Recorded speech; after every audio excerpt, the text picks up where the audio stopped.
Привет, друзья! Поздравляю вас с наступлением весны. Не знаю, как для вас, для меня это лично пора вдохновения. И сегодня я к вам с вот такими карточками АТС. В прошлый раз я снимала подобное видео осенью. И, конечно же, весна тоже безумно вдохновляет. Но у меня возникали когда-то тоже вопросы, когда я только пробовала себя в скрапбукинге, что же это за карточки. И так как под этим видео тоже у меня спрашивали, что это такое, давайте я немножко процитирую из одного блога, что такое карточка АТС, чтобы те, кто не знают, были тоже в курсе. Что же такое АТС, или правильно из английского ATC? Это маленькие карточки, которые выступают в роли визитных карточек художника или дизайнера. Эти карточки не продаются, они могут быть получены только в подарок или в обмен на другую карточку. Такие карточки обязательно создаются сериями. Они, как правило, очень между собой похожи, и все-таки каждая из них является уникальной и имеет свое название. Каждой карточке присваивают номер и указывают на обороте дополнительную информацию, имя автора, контакты, название серии, номер карточки в серии и дата создания. Вообще основное требование к АТС это, конечно же, размер. Он должен быть как размер игральной карты. Это 2,5 на 3,5 дюйма или 6 сантиметров и 3 миллиметра на 8 сантиметров и 9 миллиметров. Лично я начала любить АТС именно тогда, когда у меня появились, конечно же, творческие друзья. Мы давно уже обмениваемся этими карточками. Изначально я получала несколько таких АТСок от своих творческих друзей. И теперь мы на системе обмениваемся. Я их люблю даже больше, чем какие-то открытки. Именно поэтому весенняя серия отправится к моим творческим подружкам. Это такой маленький приятный бонус.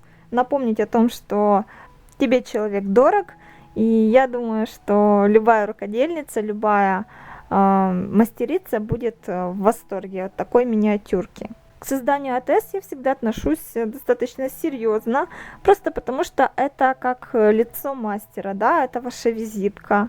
Мне хочется даже на таком маленьком размере карточки сделать композицию, сделать ее многослойной и, конечно, вложить частичку себя. Даже в таком маленьком изделии должна быть идея. Свою серию я назвала Springtime, наверное, по понятным причинам. Весна, повторюсь, меня всегда вдохновляет, я чувствую себя окрыленно и хочу творить.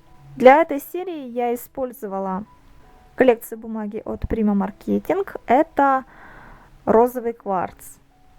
Наверняка многие могли видеть работы из данной коллекции, они очень красивые. И меня тоже привлекает все-таки ее цветовая гамма. А больше всего это, конечно, вырезалки, вот эти розочки, которые просто невероятно нежные и красивые. Повторюсь, что я люблю многослойность даже в АТС-ках, поэтому буду использовать различные техники. Тот же эмбоссинг. Для того, чтобы был объем, буду использовать чипборд, покрою его тоже белой пудрой. Куда же без кружева. Многослойность она предполагает наличие различных по текстуре и самому материалу элементов. Ну и множество вырезалок. Это как раз таки из одного листа бумаги от Prima. Хорошо на таких карточках смотрятся небольшие какие-то элементы, маленькие листочки, какие-то декоративные веточки, небольшой чипборд. Ну и, конечно же, нужно выделить главный элемент на каждой карточке. У меня это все-таки флора и фауна. Это бабочка, птичка и роза. Это те элементы, которые лично у меня ассоциируются с весной. Далее от них я уже начинаю выстраивать небольшую композицию, продумываю. Если у меня есть птичка, значит она может сидеть на какой-то веточке. Далее, возможно, вдали будет видно какой-то дом и его окно. Как-то так у меня складывалась композиция. Тоже добавляю надпись, которая как бы в тему подходит. На второй карточке хочу сделать просто как бы такой букет из роз и добавить надпись Love.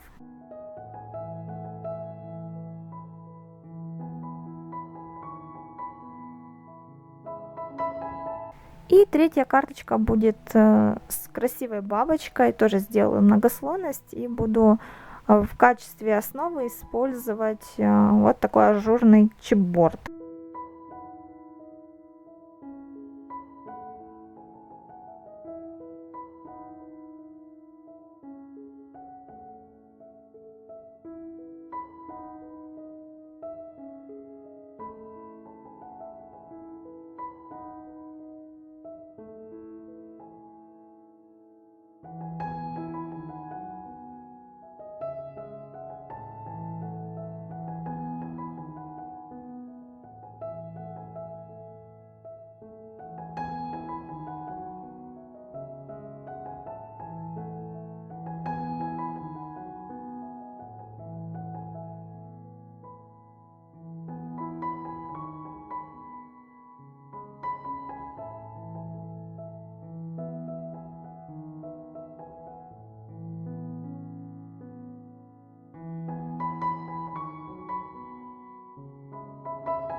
Ну что ж, вот такая серия АТС у меня получилась. Расскажите, создаете ли вы карточки АТС? Может, вы даже обмениваетесь с друзьями, может, у вас уже есть несколько штук. А у меня лично уже собралась небольшая коллекция АТС, нужно будет как-то вам показать во влоге. И я думаю, что я буду дальше создавать уже именно какие-то по сезонам коллекции, чтобы тоже отправлять их девчонкам. Так что я желаю вам всем весеннего вдохновения, хорошего настроения, и мы встретимся с вами уже совсем скоро.